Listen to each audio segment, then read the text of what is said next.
In 1939, Hitler invades Poland from the west and Stalin invades it from the east, so they divide the country between them. Polish army officer Janusz has been captured by the Soviets, who want him to sign a document that claims he's a spy. Since this is a lie, Janusz refuses to sign. At that moment the soldiers bring Janusz's wife, who has been tortured to the point she calls Janusz a spy too. He cries as he denies it, but the soldiers have a document she signed detailing all his sabotage activities. In Siberia in 1940, Janusz and various prisoners are taken to a labor camp. They're told that Siberia itself is their prison because the camp is surrounded by harsh nature, so nobody can survive out there if they try to escape.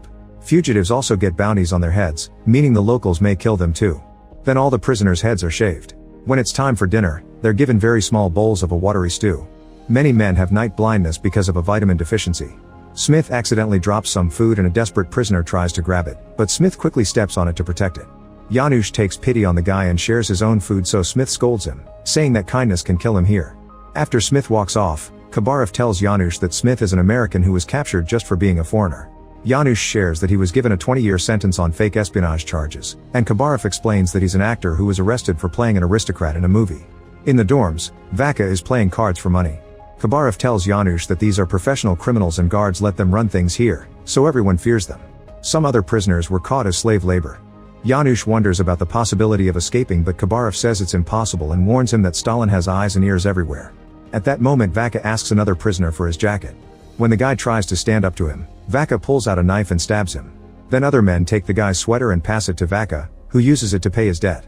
As days pass, Janusz gets used to the routine in the camp. The prisoners must spend their time mining or chopping wood in the snow. They're given little food and their sleeping quarters aren't warm at all. They aren't given new clothes either, so a prisoner fixes his broken shoes with candle wax. One night, Janusz finds lice in his clothes. Khabarov says he has an old folk remedy and makes him follow him outside. At that moment they hear an explosion, but it's just the mines. While Khabarov buries some clothing in the snow, Janusz stares at the watchtowers and thinks about escaping. Khabarov reveals his friend Lazar may get them out, so they start discussing ideas. Their safest option is to go south to Mongolia, however they'll need to stockpile food and wait for the autumn weather. Afterward Khabarov starts exchanging cigarettes for food, which he hides under a loose floor plank. Janusz checks on the buried clothes and discovers that all the lice have piled up there. Sometime later the soldiers are trying to take the prisoners to work, but a heavy snowstorm is making it hard to walk and some men collapse. The soldiers make the prisoners lie down for a while, saying they don't care if they die. When Smith complains he gets a gun pointed at his head, but he ignores the guard and walks toward the forest. Then the soldiers decide to also take the group to the forest to take shelter. The prisoners quickly put a bunch of branches together to build a small shelter and invite Smith to join them. The next day, Smith and Janusz are two of the many prisoners chosen to work in the mines. There they have to deal with constant coughing because it's hard to breathe. They also have to move quickly to dodge debris whenever it falls. The lack of air causes Janusz to fall and start hallucinating about his home. He walks toward it to try to reach it and almost crosses the exit in the real world, so a guard gets ready to shoot. Luckily Smith pulls him back just in time. As thanks, Janusz tells him about Khabarov's plan, but Smith says that Khabarov has been preying on newbies for years with the same empty promises. However, if Janusz insists on escaping, Smith agrees to go with him. That night, Janusz drags Khabarov out of bed to show him that the storm is strong enough to cover their footprints, so they should leave now. However, Khabarov insists it can't be done, mentioning excuses like the food not being enough yet. Janusz starts to wonder if his stories are true, but at that moment they're seen by Vaka, so they go back inside.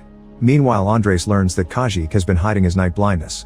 Kajik swears he sees perfectly fine during the day and he could hold on to Andres' shoulder at night. He asks Andres to keep his secret so he can still be part of the escape plan. Meanwhile, Smith gives his gold watch to Lazar in exchange for information on how to escape. Lazar tells them they must stop the generator, which will give them 10 minutes of darkness to escape. This must be done during the change of the final watch. While the group waits for the right hour, Vaka suddenly jumps on Janusz and puts a knife to his neck. He explains he owes a lot of money to the other gamblers, so he wants to escape too. Janusz agrees to take him along only because he's under threat. When the time finally comes, the prisoners turn off the generator and cut some wires on the fence to escape.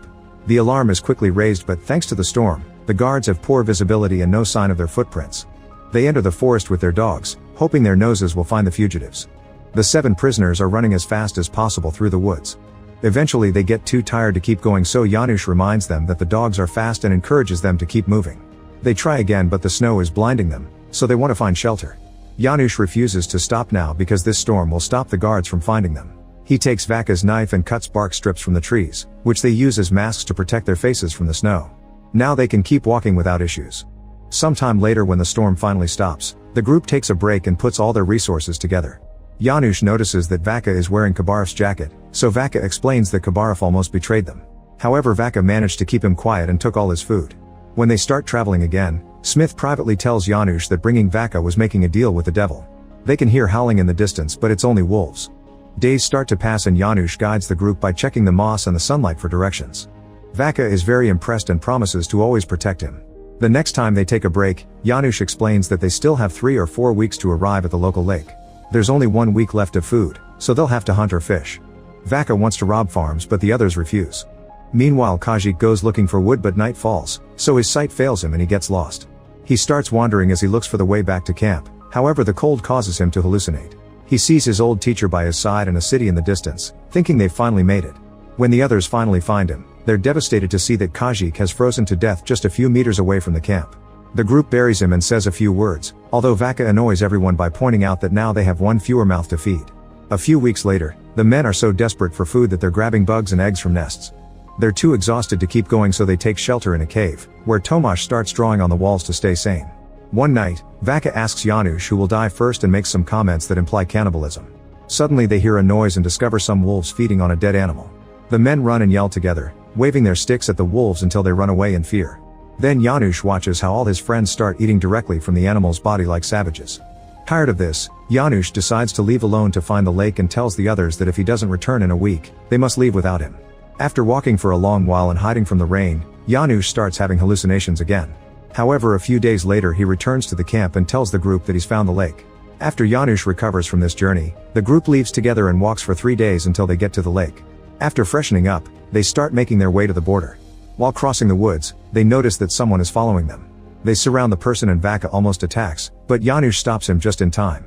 The mysterious person is a Polish girl named Irina, who has escaped from a Russian farm and has been following them because she needs food and protection. Janusz wants to bring her along, but the group refuses because they don't have enough food and she'll slow them down. Later the men find an animal stuck in the mud and capture it for dinner. However, Andres notices something and leaves the group behind. In the evening he comes back with Irina, who is allowed to travel with them now. The next morning they manage to mix a few things to make soap and finally get to wash all their clothes. They also get a nice shave, although Vaka refuses their help and does it himself. Sometime later they discover that part of the lake is frozen. The ice appears to be thin and weak, but Irina runs on it anyway and reaches the other side. This inspires the men to follow her. They slip and fall a few times, but they do reach the other side safely, so now they can continue their journey. While traveling through the woods, Smith asks Irina about her past and she says her parents were murdered by Russian soldiers.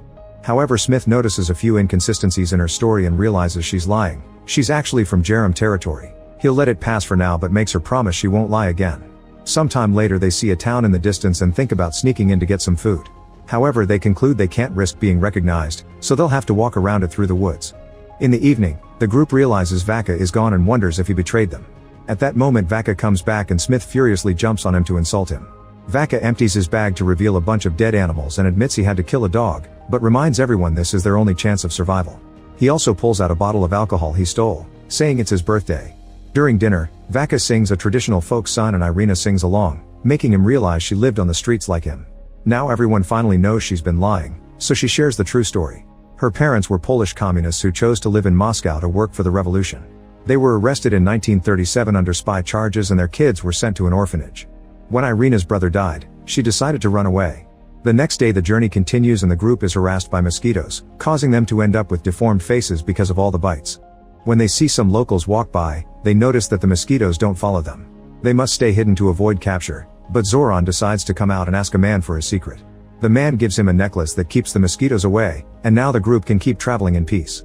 More days pass and Irina chats with everyone to learn their stories. Andres is a priest, Tomasz is a pastry chef who wants to be an artist, Zoran is an accountant who was arrested for taking a picture of the Kremlin, and Smith is an engineer who moved to Russia because of the Depression. His son was shot when he was arrested. During their next break, Irina takes care of the wounds on Smith's feet with a piece of fabric she rips off her skirt. Eventually they reach some train tracks and Janusz explains that the border is on the other side around 4 days away. There are lots of farmers and guards in the area, so they'll have to cross after nightfall. While they wait, Vaka keeps staring at his cross. Zoran mocks him for having a tattoo of Stalin and Vaka jumps on him, so the others have to separate them before things escalate. A few hours later, the group is happy to finally cross the border into Mongolia. However, Vaka is loyal to Stalin, so he decides to stay in Russia. He and Janusz shake hands and wish each other good luck before parting ways. The group is in a great mood as they walk through the desert on their way to the capital city. However, things get sour again when they see a sign that reveals that Mongolia is now under communist control. They stay in the desert instead of going to the city and eventually find a Buddhist temple. Thinking that monks may be neutral, the group goes inside only to discover that the place has been destroyed. After finding several skulls buried in the ground, Andres shares that the same thing happened in Russia. Priests were shot or arrested and religion was banned. Andres' church was destroyed like this, and when he found it, he killed a very young guard in fury. The group discusses what to do and decides they'll have to cross China to reach India. For the next few weeks, they keep on walking through the desert under the scorching sun. One day they're suddenly surrounded by horse riders, so the group pretends to be American pilgrims on their way to Tibet. Luckily the riders believe them and leave. Moments later they're found by a young rider, who was sent by the others to give them a water bag. Days continue to pass and the group uses branches and pieces of fabric to protect their heads and feet from the sun. They also have to ration the water very carefully, but they end up running out anyway. Smith thinks he sees some trees in the distance, but Janusz explains it's just a mirage and wants to keep moving south. When Smith freaks out, the others quickly calm him down and decide to follow him. After walking for a while, they see a bird flying above them, which proves they aren't imagining things. The group gets excited and runs as fast as possible until they find a well. They drink lots of water and camp there for the night. In the morning, they fill as many bottles and pots as possible with water and go back to walking south. A few days later, the group panics when they encounter a sandstorm. They run to the nearest dune and take cover the best they can as the storm passes over them. Thankfully they survive the incident, but they've lost all their water and Irina and Tomasz are very sick. Smith wants to return to the well, but Janusz thinks it's impossible to find it in a land without features. As the journey continues, the men start sucking on rocks to feel less thirsty. Suddenly Irina collapses and the guys notice her legs are swollen. She says she's being a nuisance, however the others refuse to abandon her. They keep walking and soon Irina falls again, yet she refuses to take a break. Andres decides to start carrying her. A few hours later Irina asks Andres to put her down. She gives everyone one last look before she finally dies. The guys bury her in the sand and pray for her before they continue traveling.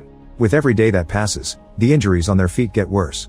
Tomasz tries to keep the mood up by drawing portraits of everyone and makes a very beautiful one of Irina's smile.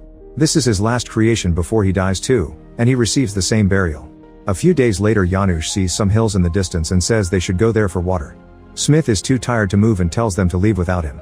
Janusz sends Zoran and Andres ahead while he stays with Smith, who has collapsed. In the evening, Janusz manages to drag Smith to their friend's camp. Unfortunately the duo hasn't found water.